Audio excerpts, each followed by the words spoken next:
Hello, everyone. Good evening to you, wherever you are.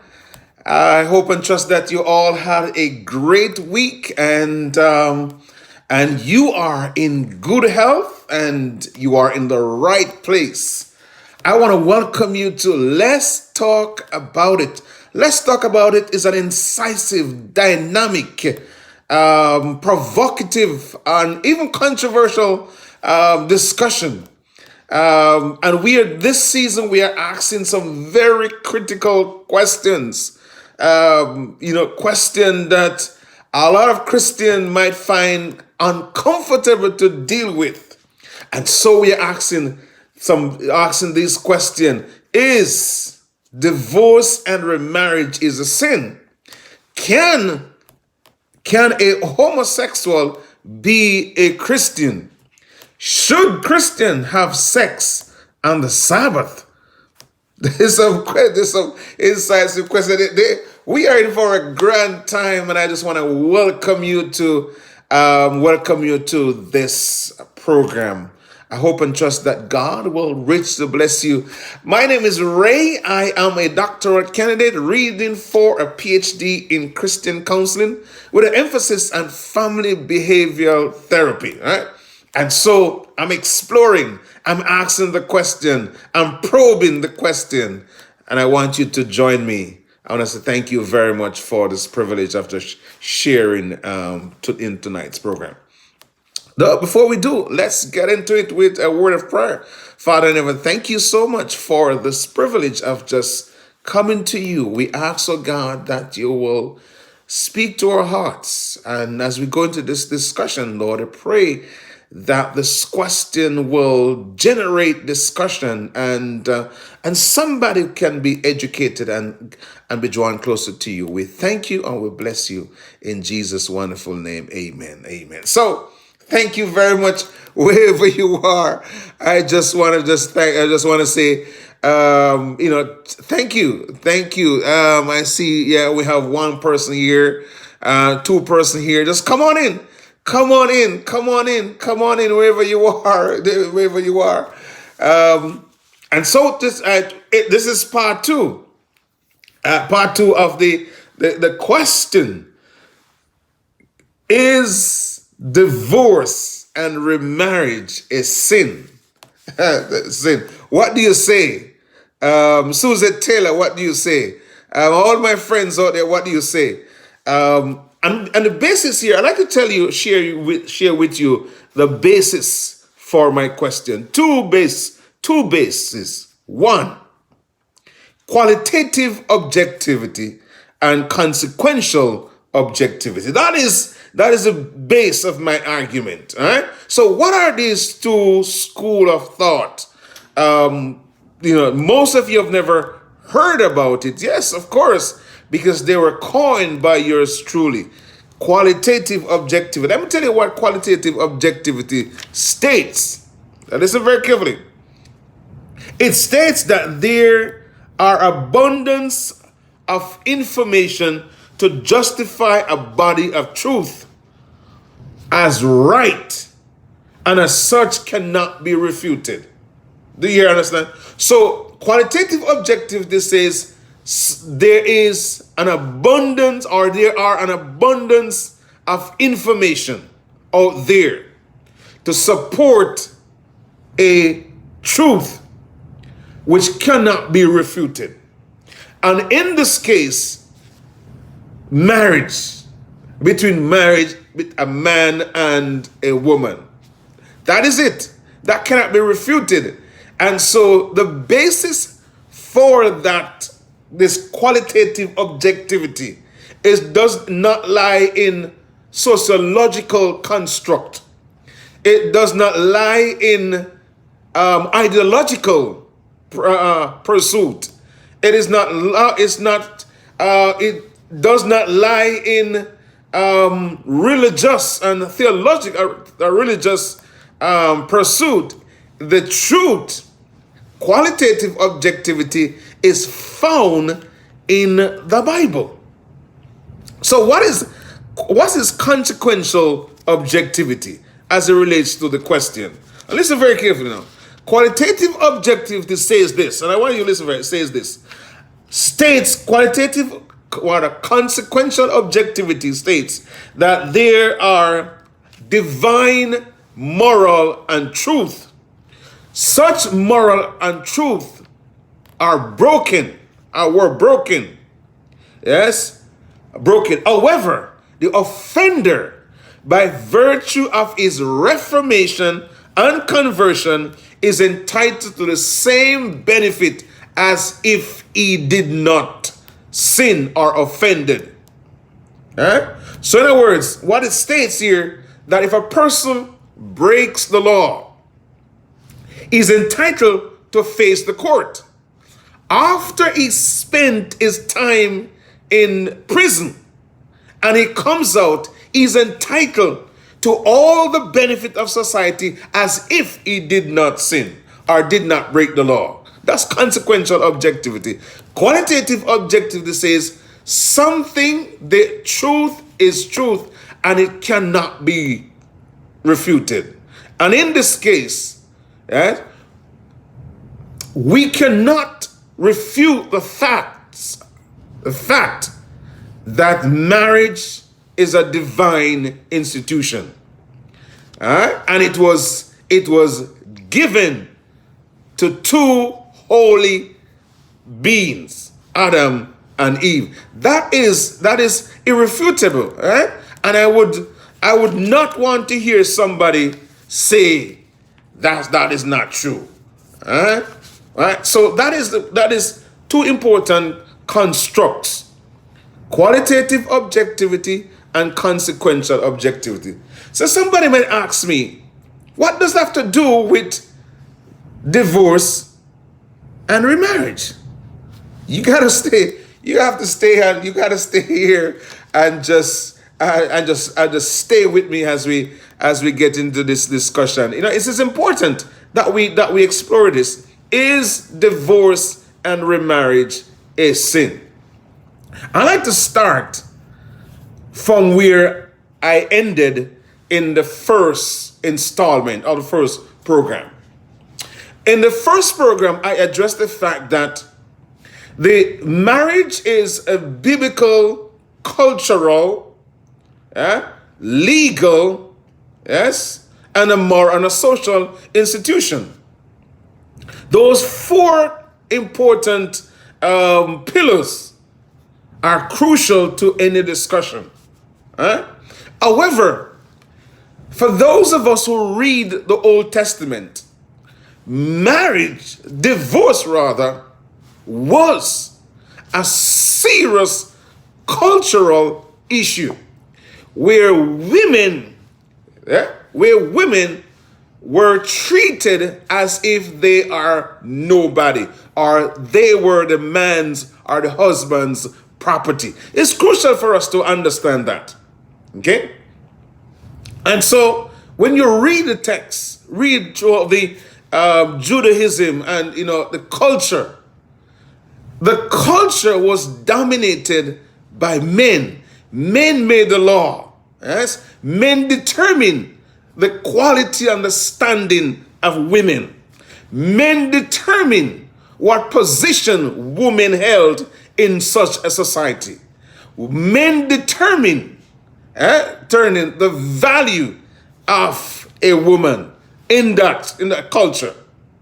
It is also seems clearly that when you look at divorce in the Old Testament, it gives the impression that what God intended, and the barriers that were set up to curtail this, the marriage institution, the barriers that were set up, men totally disregard them, are those barriers in the Old Testament. It is obvious.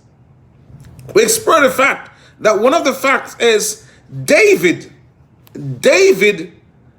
committed adultery, but David wasn't stoned. In the Bible, those who commit the act were supposed to be stoned. And somebody will ask the question, so why? Somebody will say, well, Raymond, he asked for forgiveness. So my question to somebody is that So is that the basis for somebody not to be stoned?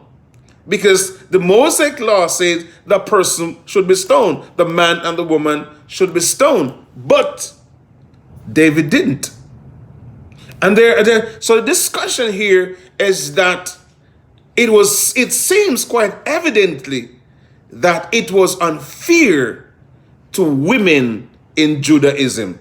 And listen, come with me now as we start this discussion. Is divorce and remarriage a sin? So watch me now. Malachi chapter 2. I'm going to start there. Malachi chapter 2 and verse 16. Malachi chapter 2 and verse 16. And when we read the Bible, we must view the Bible in some important lights. One, cultural, spiritual, sociological context. Context is very, very important. It does not take away from the spirituality or the authenticity of the truth. Right? But what it does, it gives you an insight as to what was happening there. Here's what Malachi says. Right? This is God is speaking to the people there. These were called the post-exilic people. These are people who they came back from exile and they were living in the land, and so many things were going on. So watch what it says here. For the Lord God of Israel says that he hates divorce. Wow. That's a profound statement. God says he hates divorce. Yes? And that is a profound and a substantial and a deep statement. God says, I hate it. So the question then you may ask me, why? I'm going to share with you 7 reasons why God made that statement. 7 reasons why God made that statement. Number 1, divorce under Judaism was immoral and only target vulnerable women for illogical reason. Let me read it again. Divorce under Judaism was immoral and only target vulnerable women. Let's say wife then. Let's say for the wives, right? Vulnerable, which means that they couldn't help themselves. They have no recourse. There was no law to say protect her. There was no law. There was absolutely no law. So the husband could do just about anything he wants. And he got away. Yes? And they got away with it under Judaism. So it was immoral. Number 2, divorce under Judaism, under the culture, it exposes wives or women to economic deprivation and social isolation. That could not be right. There is no way that could be right. What it means is this. When a woman gets married, what she takes into the marriage that gives her pride was her virginity. Know that her virginity was her best investment. That's it. Yes, that's it. You read the Bible. Yes, her virginity was her prized possession. Why? Because you see, according to the Judaizers and the Mosaic law and the culture back then, if a woman loses her virginity, her value goes down. A matter of fact, if you read in Deuteronomy, the husband can bring a charge against her parents and say to her, you gave me a woman, our wife, that lost her virginity before she got married to me. And so I'm sending her back to you with no legal recourse. Very important. Read it again. Let me say it again. God hates divorce because it exposes women to economic deprivation and social isolation. That could not be right. That could not be right. Watch this now. Bear with me. Divorce in the Old Testament under that culture had nothing to do with adultery. Let me say it again. Divorce in the Old Testament had nothing to do with adultery. Nothing. How do I know? Matthew 19. When a question was asked, so why did Moses ask us to write a bill of divorce? Jesus says, not adultery, but he says the hardness of your heart. You were cold, callous, yes, indifferent.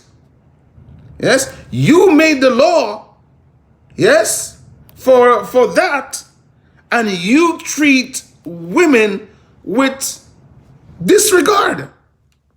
The hardness of your heart. Right? So divorce in the Old Testament had nothing to do with adultery. Because, as I said before, according to Judaism, that if the husband comes home and he is upset with her, he can just send her out and he can write her a bill of divorce, and that's it. He doesn't have to go to what we call the gate of the city and make a proclamation. He doesn't have to do that. That could not be right. All right, watch this now. All right.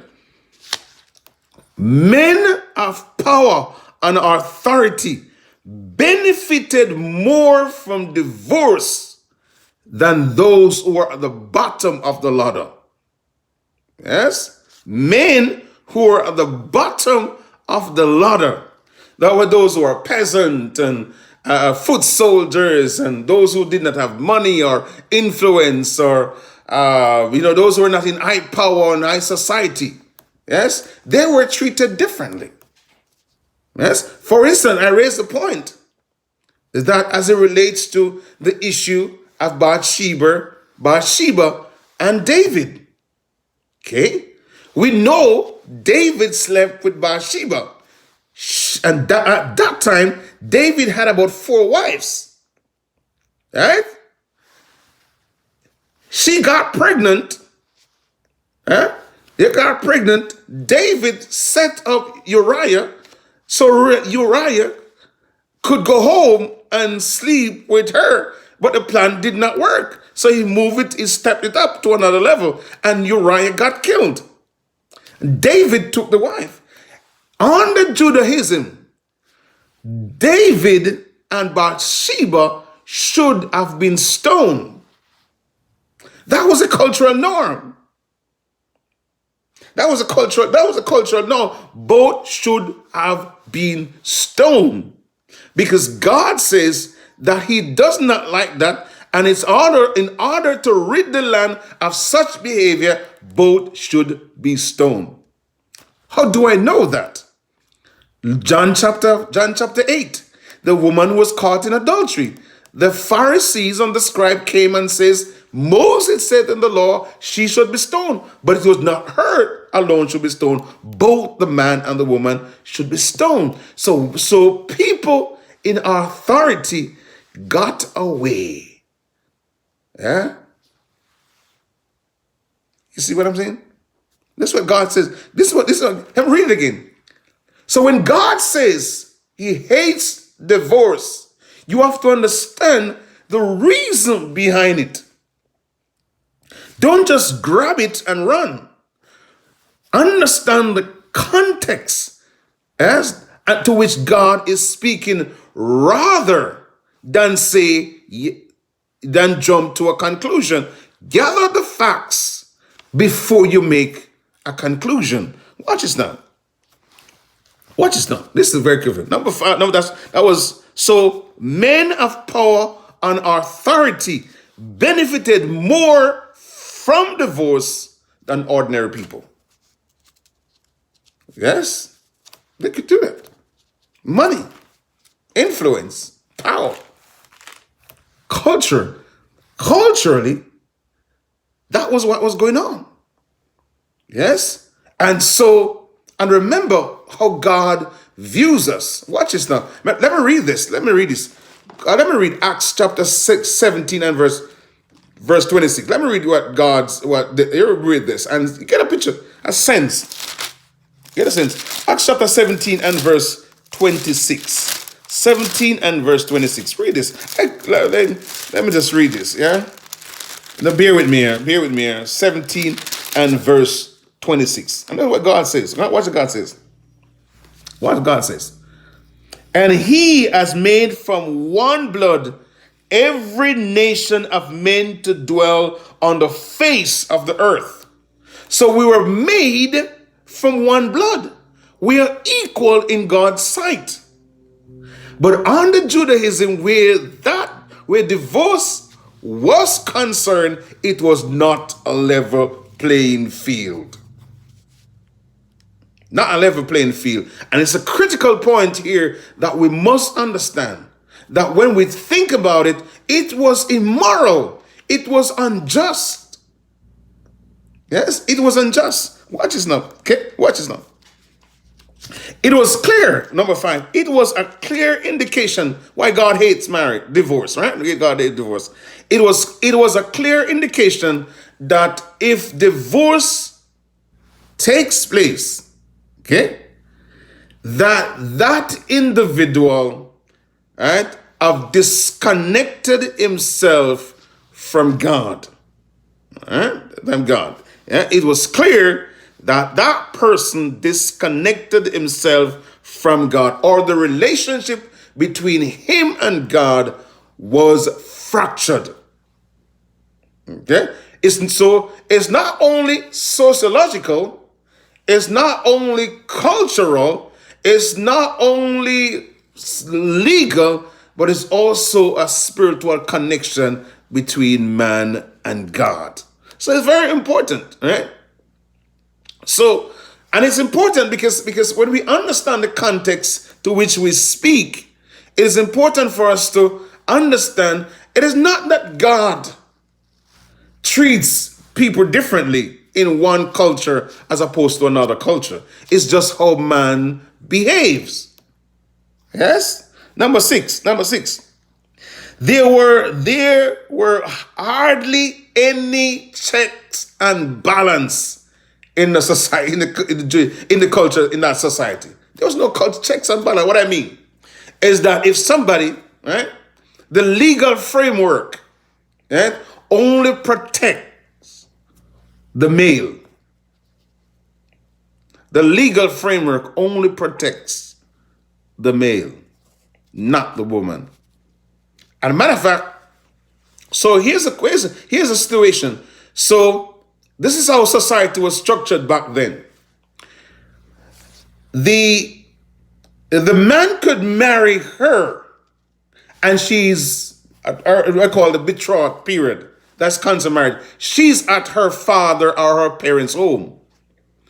At a particular age, a particular time, he comes, he collects his wife and goes to his house or his father's house. If he doesn't like her, he's going to send her back. Yes?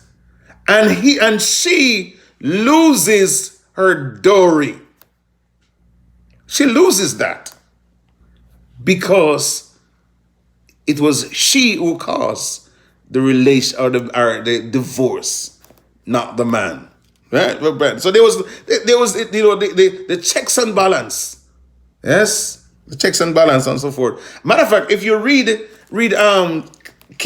Judges 21 verse 25 says, there was no king in the land, so every man do whatever he pleases. Yeah. Right. Yeah.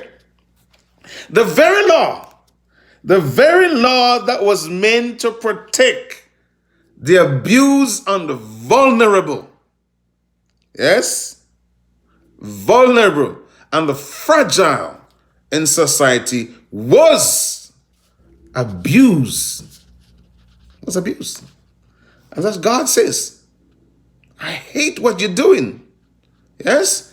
God says, I hate what you're doing.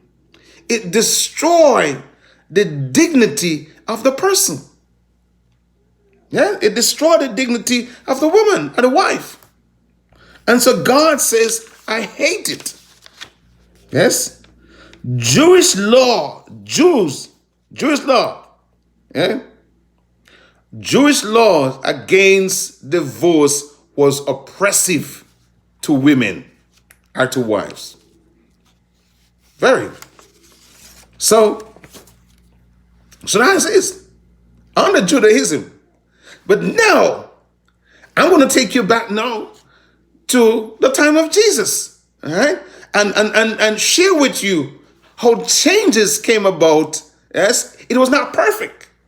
We know that in the time of Jesus, Jesus was born under the Roman government.